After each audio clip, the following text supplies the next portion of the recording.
So ఈ సినిమాలో కూడా మామూలుగా లేదుగా, చూసారుగా ట్రైలర్లో ఒక రేంజ్లో ఉంది. ఆ న్యూ లుక్తో, న్యూ లాంగ్వేజ్తో, న్యూ బాడీ లాంగ్వేజ్తో మన ముందుకు వస్తున్నారు అలీ గారు అని చెప్పాలి. హలో విశాఖ, అందరికీ నమస్కారం. పాత్రికా మిత్రులకి, మీడియా సోదరులకి, ఇక్కడికి వచ్చిన పోలీస్ డిపార్ట్మెంట్ వారికి అందరికీ స్వాగతం, సుస్వాగతం. అలాగే ఇందాక ఈ వేదిక మీద అద్దిరిపోయే డ్యాన్స్ చేశారు. కళన్నా కళాకారులన్నా చాలా ప్రేమించే జిల్లా ఒకటి ఉందంటే అది విశాఖ జిల్లా. ఎంతోమంది కళాకారులు ఇక్కడి నుంచి వచ్చారు, డైరెక్టర్స్ వచ్చారు, మ్యూజిక్ డైరెక్టర్లు వచ్చారు. కానీ విశాఖలో ఒక వజ్రం ఉంది. ఆ వజ్రం పేరే పూరి జగన్నాథ్. నాకు హాలీవుడ్లో ర్యాంబో తెలుసు, ఇక్కడ టాలీవుడ్లో మా ర్యాపో తెలుసు. ఈ సినిమాలో తను పడిన కష్టం అట్టా ఇట్టా కాదు. సాంగ్ షూటింగ్కి వెళ్ళా ఒకరోజు చూద్దామని సెట్కి. తను నిరంతరం కష్టపడుతూనే ఉంటాడు తన ఎనర్జీతోటి. ఇక పూరి జగన్నాథ్ గారు డైలాగ్స్ తోటి, మణిశర్మ గారు మ్యూజిక్ తోటి, తన స్టెప్పులతోటి. స్టెప్ అమార్ మీరు చూశారు, ఇందాక టీజర్ చూశారు. ఇది ఒక అద్భుతమైన సినిమా కాబోతుంది మా పూరి జగన్నాథ్ గారికి.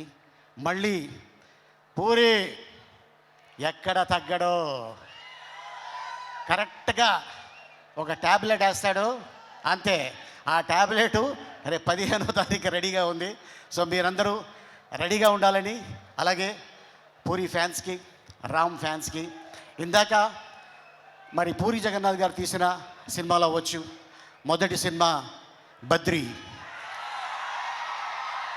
ఆ తర్వాత బ్యాక్ టు బ్యాక్ ఒక డైరెక్టర్కి ఇన్ని సినిమాలు, ఈడేట్ అవ్వచ్చు, అమ్మ నాన్న తమిళమ్మ అవ్వచ్చు, శివమణి అవ్వచ్చు, ఒక టెంపర్ అవ్వచ్చు, ఒక బిజినెస్ మ్యాన్ అవ్వచ్చు, అలాగే బుజ్జిగాడు ఫ్రమ్ చెన్నై. తర్వాత మళ్ళీ కెమెరామెన్ గంగతో రాంబాబు. ఆ తర్వాత మళ్ళీ ఇప్పుడు స్మార్ట్ శంకర్ అయిన తర్వాత, సో మన అందరికి తెలుసు కోవిడ్ మొత్తం ప్రపంచాన్ని కుదిపేసింది.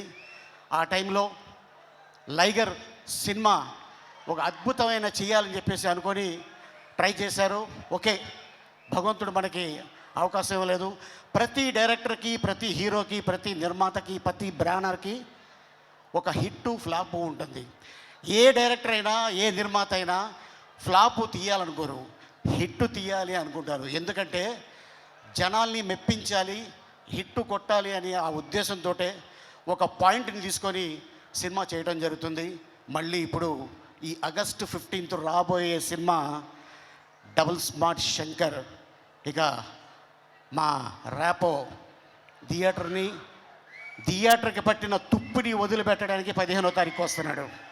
సో మీరందరూ రెడీగా ఉండండి. అలాగే ఇక మా కావ్య క్యా కామ్ కర్ దియా, అరే రే రే రే రే, అమ్మాయి ఏం డ్యాన్స్ చేసిందంటే అద్భుతంగా డ్యాన్స్ చేసింది. అలాగే ఇక మా వంశీ, అలాగే మా భద్రం, మా విషు, తను కూడా చాలా కష్టపడి, అలాగే మా నిర్మాత చార్మి కౌర్ గారు అండ్ ఎంటైర్ యూనిట్ ఈ సినిమాని సక్సెస్ చేయాలని చాలా కష్టపడ్డారు. డెఫినెట్గా ఫలితం దక్కుతుందని నేను ఆశిస్తున్నాను. సో మా నమ్మకాన్ని మీరు ఒమ్ము చేయాలని నేను కోరుకుంటున్నాను. ఈ సినిమా పెద్ద హిట్ అవ్వాలని ఆ భగవంతుని కోరుకుంటున్నాను. ఈ అవకాశం ఇచ్చిన విశాఖ ప్రజలకి ధన్యవాదాలు. Thank you so much. Once again happy friendship day. ఓ హ్యాపీ ఫ్రెండ్షిప్ డే అలీ గారు, మీకు కూడా. Thank you so much. కాదు, మీరు ఆ లాస్ట్ డైలాగ్ ఏదో ఆ లాంగ్వేజ్లో ట్రై చేస్తారేమో అనుకున్నా నేను. ట్రైలర్లో వచ్చిందే రోహిణితో చెప్తున్నారే, అది ఒకసారి అదేదో భాషలో విని, దాని అర్థం ఏంటో తెలియదుగా. ఇది అర్థం ఏంటంటే, ఇది అమెజాన్ ఫారెస్ట్లో ఒక లాంగ్వేజ్ ఉంది. ఆ లాంగ్వేజ్ని కనిపెట్టి ఆ క్యారెక్టర్ని క్రియేట్ చేసింది పూరి జగన్నాథ్. ఈడియట్లో మీకు తెలుసు, బండి మీద ఎందుకు వస్తానో, ఎందుకు ఇసుకేస్తానో నాకే తెలీదు. ఆ ఇసుక బీదర్లో దొరకదా అని మా అన్న అడిగాడు. అది అక్కడ దొరకదు, ఇక్కడి నుంచి తీసుకెళ్తున్నాను. కానీ ఇసుకే చూశాడు, కానీ నేను తీసుకెళ్ళేది ఇంకోటి బండ్లు. అదనమాట. So thank you so much. దాని అర్థం ఏంటి అంటే హ్యాపీగా నవ్వుకోండి అంతే. నాకు అది డెఫినెట్గా ఎస్. నా కోసం ఆ లాంగ్వేజ్ కనిపెట్టి రాసి అద్భుతమైన క్యారెక్టర్ సృష్టించి చేశా. అండ్ నేను కూడా ఆ బట్టలు ఇందాక అడిగావు కదా, అది బాగా చల్లగా ఉంది. బొంబాయిలో షూటింగ్ చేసాం, అది కాయ కచౌడి అన్నమాట. ఓకే అండి, ఓకే. నేను దీని అర్థం తెలుసుకోవాలనుకోవట్లేదు. Thank you so much Ali గారు, థ్యాంక్ యూ. And yes,